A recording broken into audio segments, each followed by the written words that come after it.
Hello, friends. I am Sarah from Dandelion Seeds Positive Parenting, and today I'm going to talk to you about yelling and what we can do in the moment when we feel our thermometer rising and it just wants to come out in the form of yelling at these sweet little people we call our children. We don't want to yell. We already know that it makes them feel terrible. It makes us feel terrible. And when we both feel terrible, we are the opposite of connected.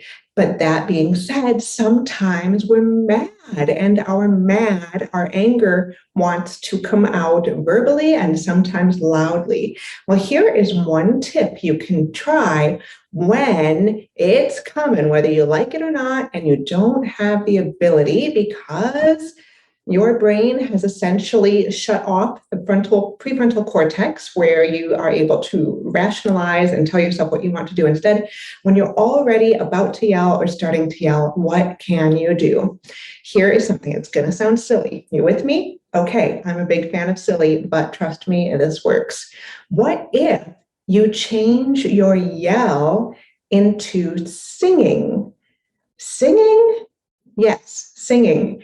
Here's why. Here's what it does. When you change your yell to singing, first of all, it still meets your need for volume and gusto, because if you feel like being loud, guess what? Telling yourself not to do that which feels completely natural to you is counterproductive. You're you.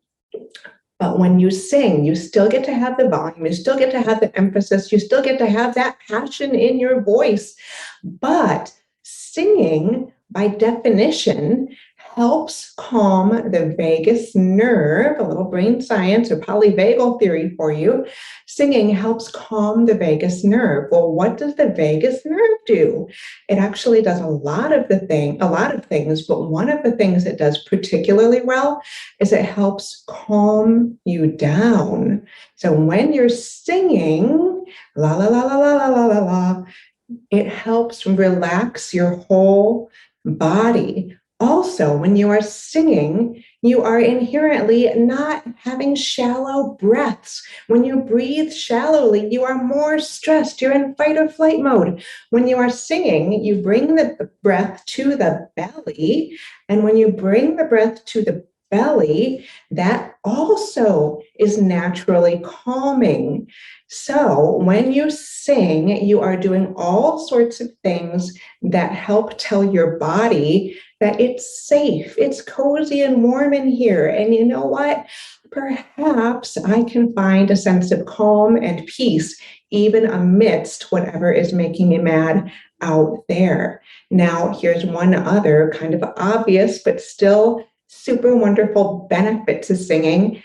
It's hard to stay mad when you are singing. I'm not saying your anger isn't justified. I'm not saying don't be mad. You get to feel mad because anger is a messenger. Usually its message is, you know what? Something's making me feel uncomfortable, or perhaps a boundary is being crossed. But whatever your anger message is, when you can start to create safety within your anger, you can communicate your anger in healthier and more productive ways than yelling. So by all means, try it. You don't even need to change your words. You don't need to sing some random song, because who wants to start thinking about something unrelated when they're in the moment? What if you even sing your anger words? This may feel awkward, but again, trust me, it works beautifully. And from the child's perspective, because yes, once again, we have to think about what they're experiencing. From the child's perspective, what happens when they're met with, I can't believe you did that, versus, I can't believe you did that? It's going to feel safer. And again, it brings you back to a place of connection and peace rather than combat and conflict. Hope this helps. If you want more tips for staying peaceful in the moment, I have a mini course by that name in my website, dandelionseeds.com, dandelion-seeds.com, and you'll find more tips for how to stay peaceful in the moment when you are triggered or frustrated.